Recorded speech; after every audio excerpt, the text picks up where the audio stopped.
पहला प्रश्न है दोस्तों, वर्षा की बूंद की गोलाकार आकृति का कारण क्या है? ऑप्शन है आपका द्रव का घनत्व, पृष्ठ तनाव, वायुमंडलीय दाब या गुरुत्व। तो आप जानते हैं वर्षा की बूंदें जो हैं गोलाकार होती हैं, इसका कारण पृष्ठ तनाव यानी सरफेस टेंशन है। और किसी दिए गए आयतन के लिए गोलाकार आकृति के पृष्ठ का क्षेत्रफल अन्य आकृतियों के पृष्ठ के क्षेत्रफल से कम होता है। और पृष्ठ तनाव के गुण के कारण किसी द्रव का स्वतंत्र पृष्ठ न्यूनतम क्षेत्रफल घेरने का प्रयास करता है। इसी कारण वर्षा की बूंदें गोलाकार होती हैं। अगला प्रश्न है, पानी की बूंद गोलाकार होती है, इसका कारण क्या है? तो इसका कारण पृष्ठ तनाव होता है। अगला प्रश्न है दोस्तों, वर्षा की बूंदें गोलाकार होती हैं क्योंकि? तो उत्तर है जल में पृष्ठ तनाव होता है और इसी कारण वर्षा की बूंदें गोलाकार होती हैं। अगला प्रश्न है, द्रव बूंद की संकुचित होकर न्यूनतम क्षेत्रफल घेरने की प्रवृत्ति का कारण क्या है? तो आप जानते हैं ये पृष्ठ तनाव है और इसी के कारण वर्षा की बूंदें गोलाकार होती हैं। अगला है, तेल जल के तल पर फैल जाता है, क्यों? इसका कारण क्या है? तो आप जानते हैं तेल का तल तनाव जो है पानी से कम होता है।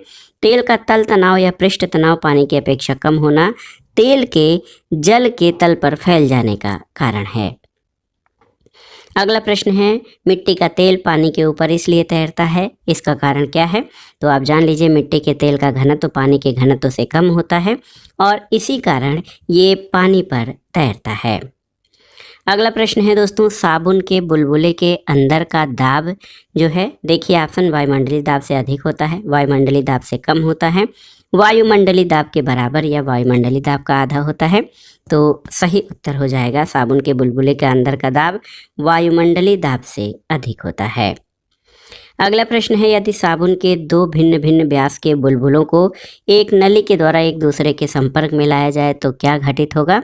तो सही उत्तर आपका हो जाएगा छोटा बुलबुला और छोटा और बड़ा बुलबुला और बड़ा हो जाएगा। याद रखिएगा दोस्तों, किसी बुलबुले का आकार उसमें भरी गैस के दबाव और पानी के फिल्म की त्रिज्या तथा मोटाई पर निर्भर करता है। छोटे बुलबुले में गैस का दबाव बड़े बुलबुले की अपेक्षा अधिक होता है, इसलिए नली में एक दूसरे के संपर्क में लाए जाने पर छोटा बुलबुला और छोटा जबकि बड़ा बुलबुला और बड़ा हो जाएगा। अगला प्रश्न है दोस्तों, हाइड्रोजन से भरा हुआ पॉलीथीन का गुब्बारा पृथ्वी के स्थल से छोड़ा जाता है, वायुमंडल में ऊंचाई पर जाने से क्या होगा? देखिए ऑप्शन है आपके, गुब्बारे के आमाप यानी साइज में कमी आएगी, गुब्बारा चपटा होकर चक्र का प्रकार के आकार में आएगा, गुब्बारे के आमाप में वृद्धि होगी या फिर गुब्बारे का आमाप व आकार पहले समान ही रहेगा। तो सही उत्तर है हाइड्रोजन से भरा हुआ पॉलीथीन का गुब्बारा पृथ्वी के स्थल से छोड़ा जाता है तो वायुमंडल में ऊंचाई पर जाने से गुब्बारे के आमाप में वृद्धि होगी। और आप जान लीजिए हाइड्रोजन से भरा हुआ पॉलीथीन का गुब्बारा जब पृथ्वी के तल से छोड़ा जाता है तो वायुमंडल में ऊंचाई पर जाने से वायु का घनत्व कम हो जाता है, इसलिए गुब्बारे के आमाप में या साइज में बढ़ोतरी हो जाएगी। अगला प्रश्न है दोस्तों, जब किसी साबुन के बुलबुले को आवेशित किया जाता है तो क्या घटित होगा? तो उत्तर है दोस्तों, जब किसी साबुन के बुलबुले को आवेशित किया जाता है तो उसकी त्रिज्या बढ़ जाती है, याद रखिएगा। अगला प्रश्न है, एक ही पदार्थ से बने 4 तार जिनकी विमाएं नीचे दी गई हैं, अलग अलग बार एक ही भार से खींचे जाते हैं, उनमें से किस एक में अधिकतम तरंग दैर्घ्य वृद्धि होती है? तो देखिए 1 मीटर लंबाई और 2 mm व्यास वाला, 2 मीटर लंबाई और 2 mm व्यास वाला, 3 मीटर लंबाई और 1.5 mm व्यास वाला या 1 मीटर लंबाई और 1 mm व्यास वाले तार में। तो सही उत्तर क्या हो जाएगा कि जो है सबसे अधिक वृद्धि या तरंग दैर्घ्य 3 मीटर लंबाई और 1.5 mm तार वाले में होगी, क्योंकि चारों तार एक ही पदार्थ के बने हुए हैं, इन सभी के यंग प्रत्यास्थता गुणांक एक समान होंगे और इन तारों की तरंग दैर्घ्य जो है वृद्धि इनकी लंबाई के समानुपाती और इनके व्यास के वर्ग के भी उत्क्रमानुपाती होगा। तो चारों तारों की लंबाई और समान व्यास रखने पर विकल्प सी के तार में दैर्घ्य वृद्धि सर्वाधिक होगी। अगला प्रश्न है, यहाँ पर देखिए 4 कथन आपके दिए गए हैं, निम्नलिखित कथनों पर विचार कीजिए। यदि केशिकत्व की परिघटना नहीं होती तो देखिए केरोसिन द्वीप का जलना जो है मुश्किल हो जाता, बिल्कुल सही है। कोई मृदु पेय का उपभोग करने के लिए एक्स्ट्रा का प्रयोग नहीं कर पाता, ये सही नहीं है। स्याही शोक पत्र काम आने में विफल हो जाता, और बड़े पेड़ जिन्हें हम अपने चारों ओर देखते हैं पृथ्वी पर नहीं उगते। तो 1, 3 और 4 ऑप्शन बी इस प्रश्न का सही उत्तर है। ये सभी केशिकत्व की परिघटना के कारण हैं। अगला प्रश्न है, निम्नलिखित में से किस एक के लिए केशिकत्व एकमात्र कारण नहीं है? तो स्याही का सूखना, भूमिगत जल का ऊपर चढ़ना, सूती कपड़े पर जल की बूंद का फैलना और पौधों की जड़ों से जल का इसके पर्ण समूह की ओर बढ़ना। तो ऑप्शन डी आपका सही उत्तर हो जाएगा।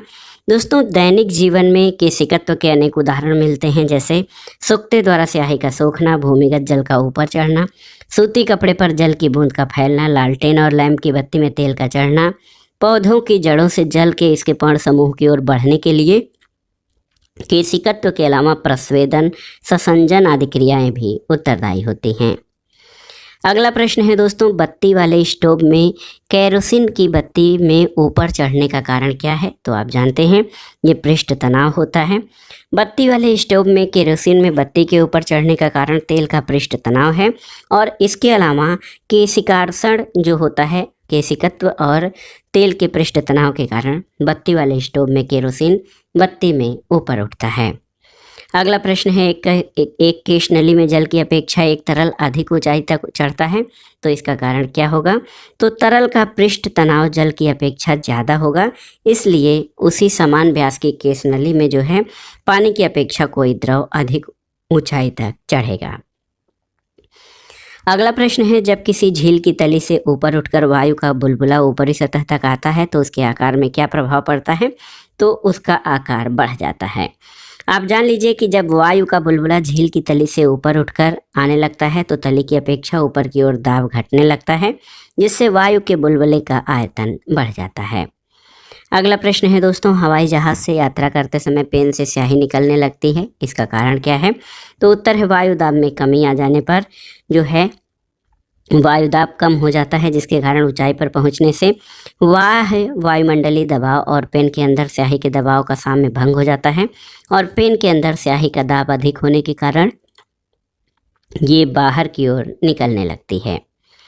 अगला प्रश्न है दोस्तों, ऑटोमोबाइल के हाइड्रोलिक ब्रेक के कार्य करने का सिद्धांत क्या है? तो ये पास्कल का नियम है।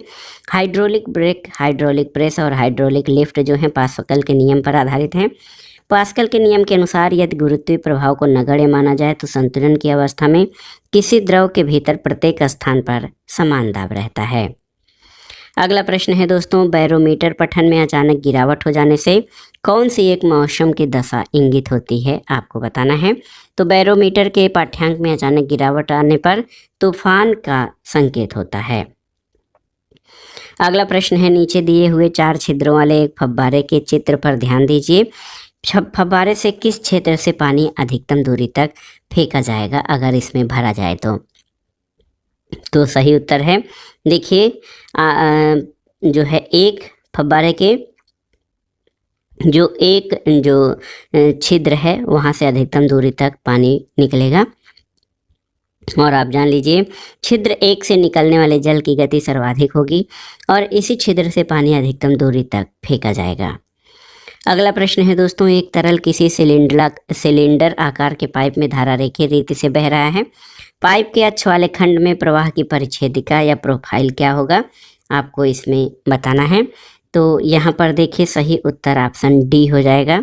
यहाँ पर इस तरह से जो आपका द्रव का वेग है इस तरह से रहेगा।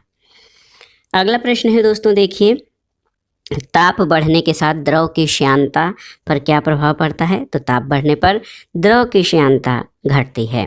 द्रव का वह गुण जिसके कारण द्रव अपनी भिन्न भिन्न परतों में होने वाले सापेक्ष गति का विरोध करता है श्यानता कहलाता है, और द्रव की श्यानता ताप बढ़ने पर घटती है।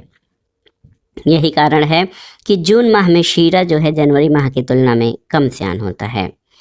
अगला प्रश्न है, सबसे ज़्यादा श्यानता होती है जल की, वायु की, खून की या शहद की?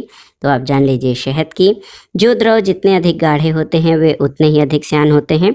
शहद और ग्लिसरीन की श्यानता पानी की तुलना में अधिक होती है। देखिए शहद, उसके बाद खून, फिर जल और वायु की श्यानता आती है। और कुछ जो है तत्व जो होते हैं उनका श्यानता में अगर जो हम देखें तो श्यानता जो है अधिक गाढ़ा जो द्रव होगा उसकी श्यानता अधिक होती है। अगला प्रश्न है निम्नलिखित में से कौन सा सबसे अधिक श्यान है, एल्कोहल, पानी, शहद या गैसोलीन। तो सही उत्तर है शहद। गैसोलीन के पेट्रोल भी कहा जाता है। अगला प्रश्न कथन और कारण से संबंधित है। कथन है कि तापमान में वृद्धि के साथ ग्लिसरीन की श्यानता बढ़ जाती है। कारण है कि तापमान में वृद्धि अणुओं की गतिज ऊर्जा को बढ़ा देती है। तो ए गलत है लेकिन आर सही है। तो कौन सा ऑप्शन, ऑप्शन डी आपका सही उत्तर हो जाएगा। दोस्तों आप जान लीजिए कि तापमान में वृद्धि के साथ किसी भी द्रव यानी ग्लिसरीन आदि की श्यानता बढ़ने के बजाय घट जाती है और तापमान में वृद्धि अणुओं की गतिज ऊर्जा को बढ़ा देती है। इस प्रकार कथन ए गलत है जबकि कारण सही है। अगला प्रश्न है दोस्तों, कड़े जाड़े में झील की सतह हिमशीतित हो जाती है लेकिन उसके तल में जल द्रव अवस्था में बना रहता है। इसका कारण क्या है? तो आप जान लीजिए जल की सघनता 4 डिग्री सेंटीग्रेड पर अधिकतम होती है और 4 डिग्री पर जल का आयतन न्यूनतम और घनत्व अधिकतम होता है। झीलों और नदियों की केवल ऊपरी सतह के जमने से पानी के अनियमित प्रसार की महत्वपूर्ण भूमिका होती है। जाड़े के दिनों में वायुमंडलीय तापमान 0 डिग्री सेल्सियस से कम हो जाने पर झीलों और नदियों की ऊपरी सतह ठंडी होने लगती है और जब सतही जल का तापमान 4 डिग्री सेंटीग्रेड तक पहुंच जाता है तो वो अधिकतम घनत्व के कारण नीचे बैठ जाता है और नीचे की परत में जो विद्यमान जल है उसको ऊपर की ओर विस्थापित कर देता है। तो यह प्रक्रिया तब तक चलती रहती है जब तक संपूर्ण जल का तापमान 4 डिग्री सेल्सियस नहीं हो जाता। जब जल का तापमान 4 डिग्री सेल्सियस से कम होने लगता है तो उसका घनत्व कम होने लगता है। इसके परिणामस्वरूप सतही जल नीचे विस्थापित नहीं होता। सतही जल 0 डिग्री सेल्सियस पर जम जाता है जबकि सतह के नीचे विद्यमान जल का तापमान 4 डिग्री सेल्सियस ही रहता है और झील की ऊपरी हिमशीतित सतह जो है उष्मारोधी का कार्य करती है और जल में विद्यमान उष्मा को बाहर नहीं जाने देती है। अगला प्रश्न है दोस्तों, शीतकाल में जब झील की ऊपरी सतह का पानी बर्फ में बदल जाता है फिर भी जलीय जंतु जीवित रहते हैं। इसका कारण क्या है? तो पानी का घनत्व 4 डिग्री सेंटीग्रेड पर सबसे अधिक होता है जिससे बर्फ की ऊपरी सतह के नीचे पानी रहता है और जलीय जीव जंतु जीवित रहते हैं। अगला प्रश्न है दोस्तों, बर्फ जमी झील के अंदर मछलियां जीवित रहती हैं क्यों? तो उत्तर है झील की तली पर जल नहीं जम पाता है, नीचे जल बना रहता है, इसलिए जो मछलियां होती हैं वो जीवित रहती हैं। अगला प्रश्न है दोस्तों, वस्तु की मात्रा बदलने पर अपरिवर्तित रहेगा, आयतन, भार, द्रव्यमान और घनत्व। तो सही उत्तर घनत्व हो जाएगा। देखिए वस्तु का घनत्व उसके द्रव्यमान और आयतन के अनुपात पर निर्भर करता है। तो D = द्रव्यमान बटे आयतन। अगला प्रश्न है कि जल के आयतन में क्या परिवर्तन होगा यदि तापमान 9 डिग्री सेल्सियस से गिराकर 3 डिग्री सेल्सियस कर दिया जाए। तो आप जान लीजिए पहले आयतन घटेगा बाद में बढ़ेगा। ऑप्शन सी आपका सही उत्तर हो जाएगा। और आप जानते हैं 9 डिग्री से 4 डिग्री सेंटीग्रेड तक जल का तापमान गिरा दिया जाए तो 4 डिग्री पर जल का घनत्व अधिकतम हो जाता है। घनत्व आयतन के व्युत्क्रमानुपाती होता है, लिहाजा 4 डिग्री सेंटीग्रेड तक घनत्व बढ़ने पर आयतन घटेगा। बाद में 4 डिग्री से 3 डिग्री तक बर्फ के जमने की प्रक्रिया में घनत्व घटने पर आयतन बढ़ेगा। अगला प्रश्न है निम्नलिखित कथनों पर विचार कीजिए। यहाँ पर आप देख लीजिए 3 कथन दिए गए हैं और इनमें से आपको बताना है कि कौन से सही हैं। तो 100 डिग्री सेंटीग्रेड पर भाप और 100 डिग्री पर उबलते जल में ऊष्मा की मात्रा एक समान होती है, सही नहीं है। बर्फ की गलन की गुप्त ऊष्मा और जल की वाष्पन गुप्त ऊष्मा बराबर होती है, ये भी सही नहीं है। वातानुकूलक के कक्ष वायु में वाष्पित कुंडली में ऊष्मा का निष्कर्षण होता है और द्रवणित्र कुंडली पर ऊष्मा का निरसन होता है। ऑप्शन सी आपका सही उत्तर है, केवल डी। अगला प्रश्न है दोस्तों, पानी का आपेक्षिक घनत्व सर्वाधिक निम्नलिखित ताप पर होता है। तो किस ताप पर? ये होता है 4 डिग्री सेंटीग्रेड पर। दोस्तों बहुत ही महत्वपूर्ण प्रश्न है। आप जान लीजिए कि अधिकांश द्रवों को गर्म करने पर उनके आयतन में वृद्धि लेकिन घनत्व में कमी होती है, लेकिन पानी का व्यवहार 0 डिग्री सेंटीग्रेड से 4 डिग्री सेंटीग्रेड के बीच ठीक उल्टा होता है। और यदि किसी पात्र में 0 डिग्री सेल्सियस पर पानी को लेकर गर्म किया जाए तो 0 डिग्री से 4 डिग्री तक आयतन घटता है, फिर घनत्व बढ़ता है। इसलिए 4 डिग्री सेल्सियस पर पानी का आयतन न्यूनतम और घनत्व अधिकतम होता है। अगला प्रश्न है दोस्तों, देखिए महत्वपूर्ण प्रश्न है कि किस ताप पर पानी का घनत्व अधिकतम होता है। तो किस ताप पर, आप जानते हैं 4 डिग्री सेंटीग्रेड पर। अगला प्रश्न है दोस्तों, जल का अधिकतम घनत्व कब होता है। तो इसको आपको केल्विन में पूछा गया है। तो 273 में 4 डिग्री और जोड़ दिया जाए तो 277। देखिए 277 केल्विन पर जल का घनत्व अधिकतम होता है। गर्म करने पर जल 0 डिग्री सेंटीग्रेड से 4 डिग्री तक जल का घनत्व बढ़ता है, लेकिन आयतन कम होता है, आप जानते हैं। और 4 डिग्री सेंटीग्रेड पर जल का आयतन न्यूनतम और घनत्व अधिकतम होता है। सेल्सियस में से केल्विन में परिवर्तन में जो है सेल्सियस प्लस 273, तो ये 4 डिग्री प्लस 273 277 हो जाएगा। अगला प्रश्न है, यदि किसी गैस का आयतन, देखिए यदि किसी गैस का आयतन 27 डिग्री सेंटीग्रेड पर संपीड़ित मूल का आधा रह जाए तो उसे किस ताप तक गर्म किया जाए कि पुनः मूल आयतन प्राप्त कर ले। तो ये हो जाएगा 327 डिग्री सेल्सियस, और गैस के नियम से जब हम हल करेंगे तो ये 327 डिग्री सेल्सियस आ जाएगा। अगला प्रश्न है दोस्तों, किस नियम के अनुसार समान ताप और दाब पर सभी गैसों को निश्चित आयतन में अणुओं की संख्या समान होती है। तो ये आपका जो है आवोगाद्रो का नियम है, ऑप्शन डी।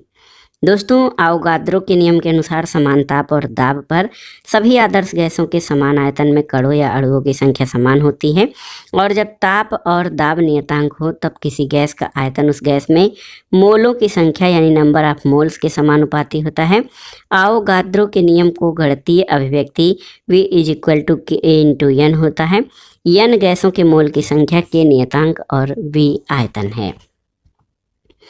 अगला प्रश्न है, निम्नलिखित किन परिस्थितियों में एक कंटेनर में भरे हुए कार्बन डाइऑक्साइड के अणुओं के बीच की दूरी बढ़ेगी। पहला है कंटेनर का आयतन बढ़ाने पर, तो बिल्कुल सही है। और दूसरा है कंटेनर से कुछ कार्बन डाइऑक्साइड गैस लीक होने पर, सही है। तीसरा है कंटेनर के अंदर हवा का दबाव बढ़ाने से, सही नहीं है। और चौथा है कंटेनर के आकार में बिना बदलाव किए और कार्बन डाइऑक्साइड गैस डालने पर। 1 और 2 आपका सही है, ऑप्शन डी सही उत्तर हो जाएगा। अगला प्रश्न है दोस्तों, कथन और कारण से संबंधित है। आप देखिए कथन है, लोहे का एक गोला पारद यानी पारे पर तैरता है किंतु पानी में डूब जाता है। बिल्कुल सही है,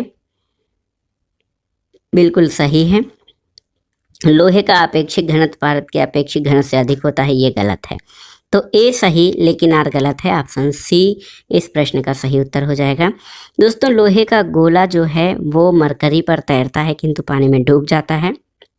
इसका कारण ये है कि पारद का आपेक्षिक घनत्व जो है वो लोहे के आपेक्षिक घनत्व से अधिक होता है, जबकि पानी का लोहे से कम होता है। इसलिए ए सही जबकि कारण आर गलत है। अगला प्रश्न है दोस्तों, लोहे की कील पारे पर क्यों तैरती है जबकि वह पानी पर डूब जाती है। तो उत्तर है कि लोहे का घनत्व पानी से अधिक और पारे से कम होता है, इसलिए लोहे की कील पारे पर तैरती और पानी में डूब जाती है। अगला प्रश्न है, एक सुई पानी में डूब जाती है जबकि लोहे का बना जहाज पानी पर तैरता है, इसका कारण क्या है। तो सही उत्तर है सुई का अपेक्षिक घनत्व उसके द्वारा हटाए हुए पानी के अपेक्षिक घनत्व से अधिक होता है। अगला प्रश्न है, लोहे की सुई पानी की सतह पर किस कारण से तैरती रहती है। तो सही उत्तर क्या हो जाएगा, सही उत्तर है पृष्ठ तनाव के कारण। दोस्तों पानी की ऊपरी सतह के अणुओं के ससंजलमन के कारण जो उत्पन्न पृष्ठ तनाव है सुई के गुरुत्व बल को संतुलित कर देता है, तब लोहे की सुई पानी पर तैरती रहती है। अगला प्रश्न है, जब कुएं से पानी की बाल्टी को ऊपर खींचते हैं तो हमें महसूस होता है कि बाल्टी में क्या परिवर्तन होता है। तो उत्तर है कि जब वो पानी की सतह से ऊपर आती है तो भारी हो गई है।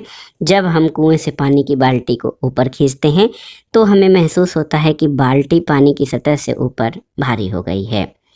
अगला प्रश्न है, एक भारहीन गुब्बारे में 200 ग्राम जल भरा गया है, इसका जल में भार कितना होगा। तो सही उत्तर है 0 होगा। दोस्तों जब कोई वस्तु जल में आंशिक या पूर्ण रूप से डूबा हुई जाती है तब उसके भार में कमी आती है, और ये आभासी कमी उसके द्वारा हटाए गए द्रव के भार के बराबर होती है।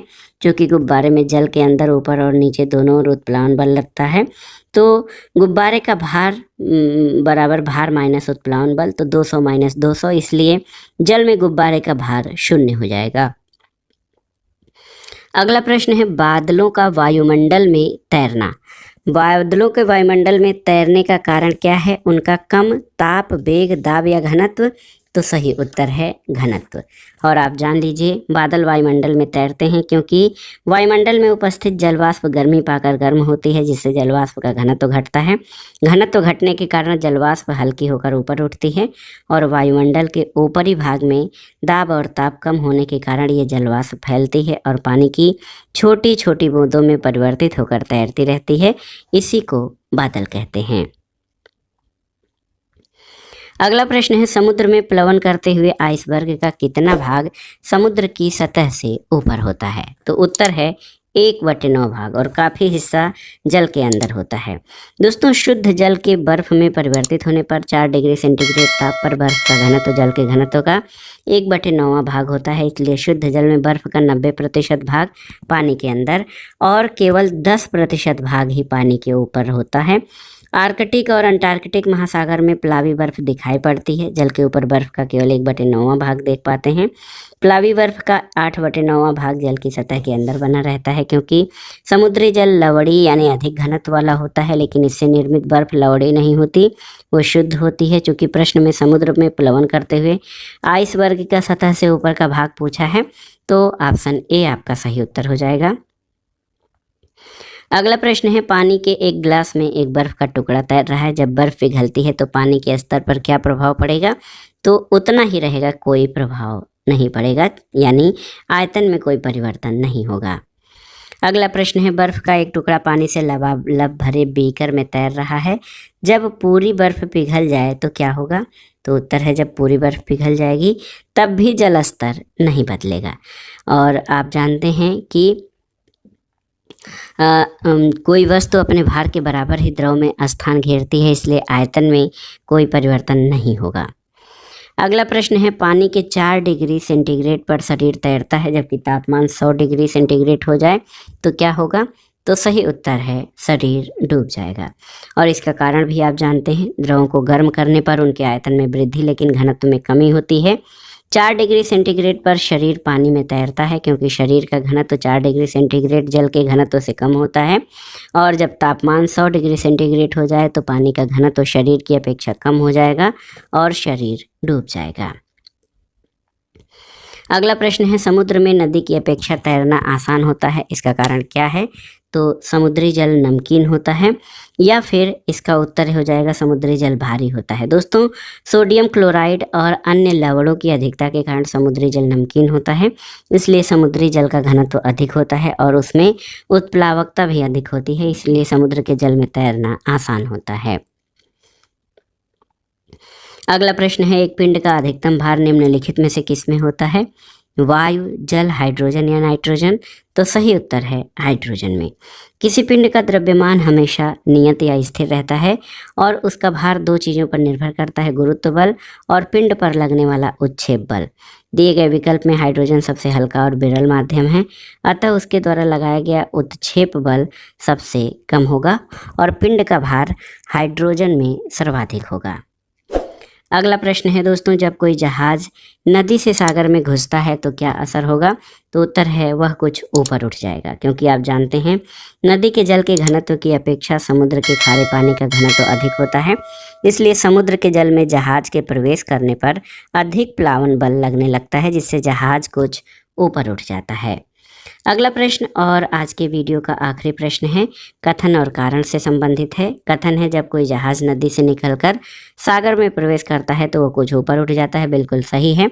और कारण है सागर के जल का घनत्व नदी के जल के घनत्व से अधिक होता है, तो सही उत्तर है कथन और कारण, यानी ए और आर दोनों सही हैं और कारण कथन की सही व्याख्या करता है। तो दोस्तों ये था आज का वीडियो घटना चक्र सामान्य अध्ययन पूर्वावलोकन श्रृंखला के अंतर्गत भौतिक विज्ञान में स्थूल पदार्थों के गुण से संबंधित महत्वपूर्ण प्रश्न जो प्रीवियस ईयर्स एग्जाम में पूछे गए हैं और आगामी परीक्षाओं के लिए भी इनका रिवीजन बहुत ही उपयोगी होगा।